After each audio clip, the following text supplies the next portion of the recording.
Hello friends, ഇതേ ഇന്ന് ഞാൻ വന്നിരിക്കുന്നത് നമ്മുടെ പടവലം കൊണ്ടുള്ള സൂപ്പർ ഒരു ഐറ്റം ആയിട്ടാണ് കേട്ടോ. സാധാരണ ഇത് മേടിച്ചിട്ട് ഒന്നേ അവിയലിൽ അല്ലെങ്കിൽ സാമ്പാറിനൊക്കെ ഇടാൻ വേണ്ടിയിട്ട് ഇത് മേടിക്കൽ. ചുരുക്കം ചിലർ മാത്രമാണ് ഇതുകൊണ്ട് തോരനും വിഴുക്കുരട്ടിയൊക്കെ ഉണ്ടാക്കുക കേട്ടോ. അപ്പോൾ ഇത് ഉണ്ടാക്കുന്നതിന് മുമ്പ് നമ്മൾ ശ്രദ്ധിക്കേണ്ട കാര്യമാണ് ഇതിൻ്റെ മേൾ ഭാഗത്തുള്ള ആ തൊലിയില്ലേ, ഭയങ്കര കട്ടിയുള്ളതാണ് കേട്ടോ. അപ്പോൾ അതിനെന്ത് ചെയ്യണമെന്ന് വെച്ച് കഴിഞ്ഞാൽ ഇതേപോലെ ചെത്തിക്കളയണം. ഇല്ലെങ്കിൽ ഈ നമ്മൾ തോരനൊക്കെ വെക്കുമ്പോൾ ഒരു പോലെ നമുക്ക് ഫീൽ ചെയ്യും, ഒരു എന്താണ് നാര് പോലത്തെ ഒരു സെറ്റപ്പ് ഫീൽ ചെയ്യും കേട്ടോ.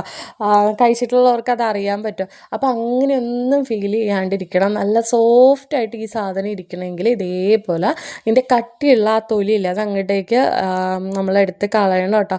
ഇതേ തൊലി കണ്ടോ, ഭയങ്കര കട്ടിയുള്ള തൊലിയാണ്.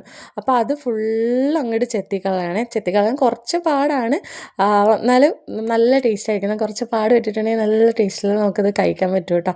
എന്നിട്ട് നമുക്ക് ഇതിനെ ഇതേപോലെ അരിഞ്ഞിട്ട് കുനുകുനാന്ന് അരിഞ്ഞെടുക്കാം. ഇനി ഇങ്ങനെയും വിഴുക്കുവരട്ടി എടുക്കാം കേട്ടോ. ഞാനിവിടെ വിഴുക്കുവരട്ടിയാണ് ഉണ്ടാക്കണത്.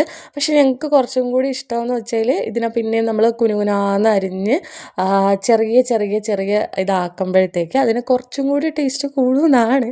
ശരിക്കും അതാണ് എനിക്ക് കൂടുതൽ ഇഷ്ടമായിട്ട് തോന്നിയത്. മറ്റേ നീളത്തിനൊക്കെ വെച്ചപ്പോൾ അത്ര ഒരു ഫീല് നമുക്ക് കിട്ടിയില്ല കേട്ടോ. അപ്പോൾ അത് കാരണം ഇങ്ങനെ കുനുകുനാന്ന് അരിഞ്ഞെടുക്കണമെന്നുള്ള. അത് കഴിഞ്ഞിട്ട് നമ്മളൊരു ഫ്രൈ പാനിലേക്ക് ആവശ്യത്തിനുള്ള എണ്ണ ഒഴിച്ച്, പിന്നെ നമ്മൾ കടുകില്ല അത് പൊട്ടിക്കുന്നുണ്ട്, ആവശ്യത്തിനുള്ള കറിവേപ്പിലയും കൂടി ഇട്ട് കൊടുത്തിട്ട് നമ്മൾ കുനുകുനാന്ന് അരിഞ്ഞ് വെച്ചേക്കണം നമ്മുടെ പടവലം കൂടി അതിലേക്ക് ഇട്ട് കൊടുക്കുന്നുണ്ട് കേട്ടോ.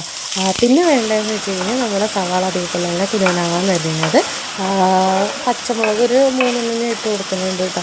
എന്നിട്ട് ഇതാ നന്നായിട്ട് എണ്ണ ഇളക്കി സെറ്റാക്കി എടുക്കാതെ ആ എണ്ണയും കടുകെല്ലാം സെറ്റാവുന്ന രീതിയിൽ അതിൽ പിടിക്കേണ്ട രീതിയിൽ, എന്നിട്ട് ഉപ്പും കൂടി ഇട്ട് കൊടുത്തതിന് ശേഷം ഒന്നും കൂടി നന്നായിട്ട് നമുക്ക് ഇളക്കി കൊടുത്തിട്ട് പിന്നെ അത് നമുക്ക് മൂടി വെച്ച് കഴിക്കാം കേട്ടോ.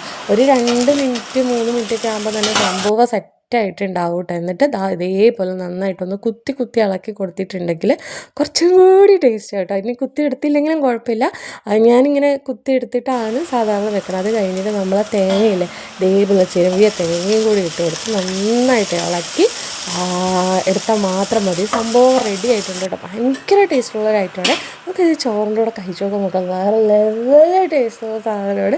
ഇതേ കണ്ടോ, ഭയങ്കര സോഫ്റ്റായിട്ട് നല്ല വെന്തിട്ടുണ്ട് കേട്ടോ. ഈ ഒരു സാധനം മാത്രം മതി കേട്ടോ ചോറ് നമുക്ക് കഴിക്കാൻ വേണ്ടിയിട്ട്, വേറെ ഒന്നും വേണമെന്നില്ല കേട്ടോ.